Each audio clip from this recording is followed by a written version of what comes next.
morning, desert dwellers. Today, we're really kind of transitioning from winter to spring as far as prepping for gardening and what we're going to grow and how we're going to grow it. It's still, we're still getting some freezing temps at night. But what I'm going to do is I'm going to show you how we're making like a very down and dirty greenhouse without actually having a greenhouse. But we've got a lot of starter plants going. It seems to be working so far. Things are starting to seed. We've got some tomatoes that we're growing, and it's a very, very simple process to do when you don't have a greenhouse to do it. And most of these things are just laying around the house that you can make to make a greenhouse. So I'm going to show you that. And then today we're going to start the long process of cleaning up all this crap.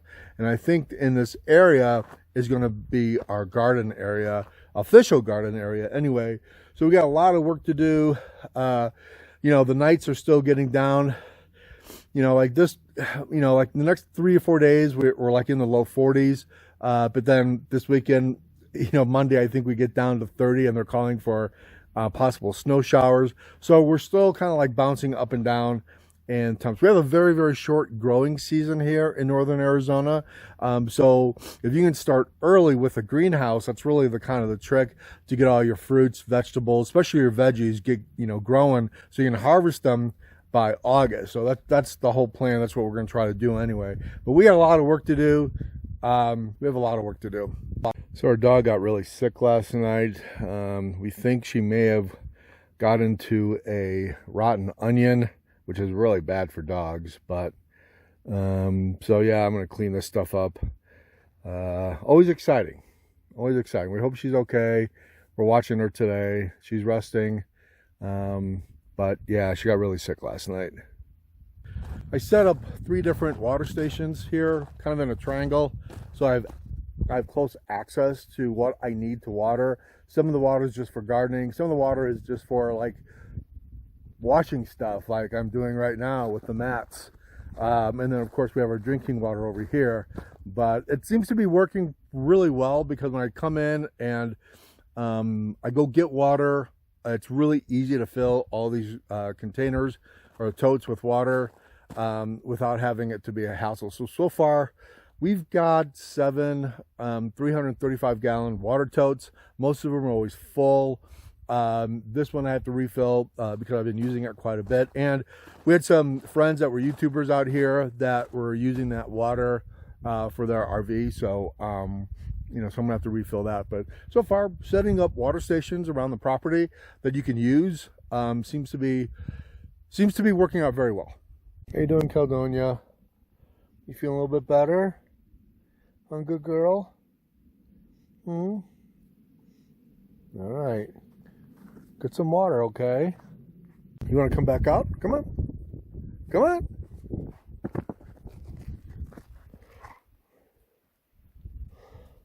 So yeah, because we don't have a greenhouse, we've been using just regular plastic containers, clear containers.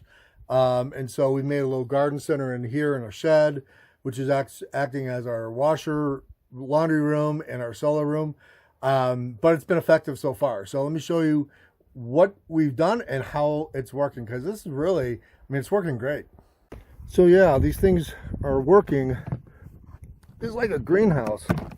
Look how wet everything is in there. So we're putting tomatoes in there, and so this stays wet all the time.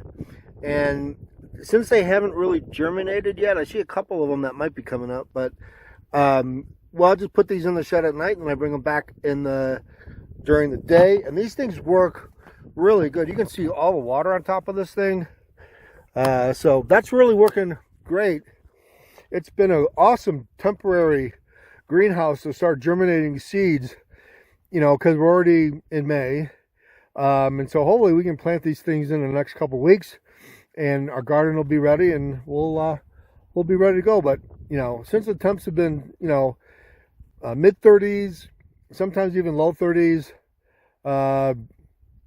these are a great way to run a greenhouse and start germinating your seeds when you don't really have a greenhouse.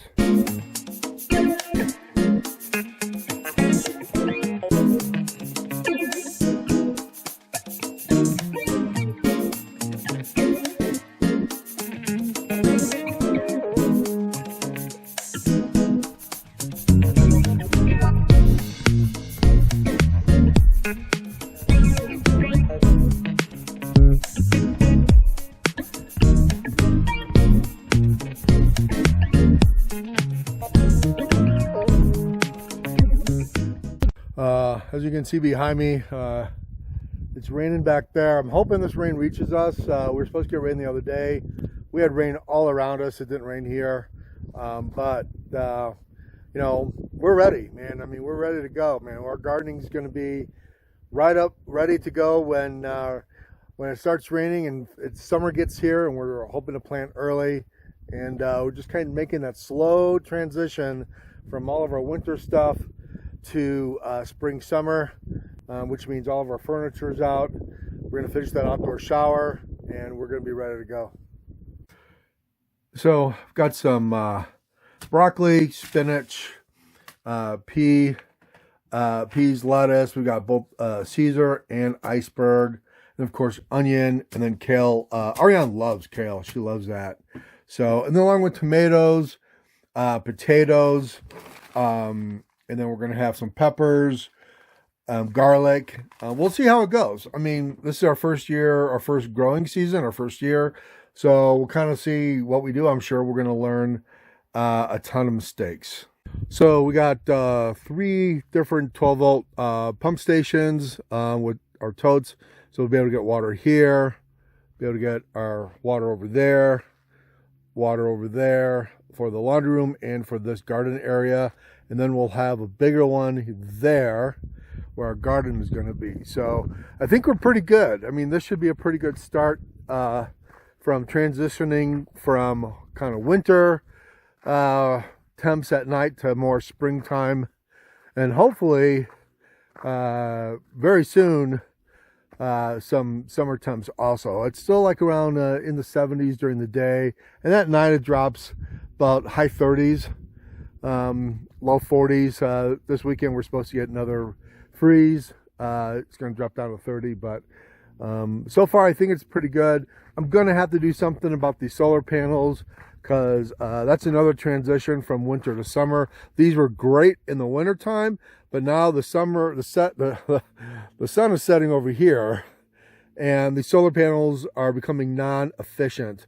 So all of these solar panels really have to come down there, and they're going to have to lay much flatter on the ground. So lots of work to do.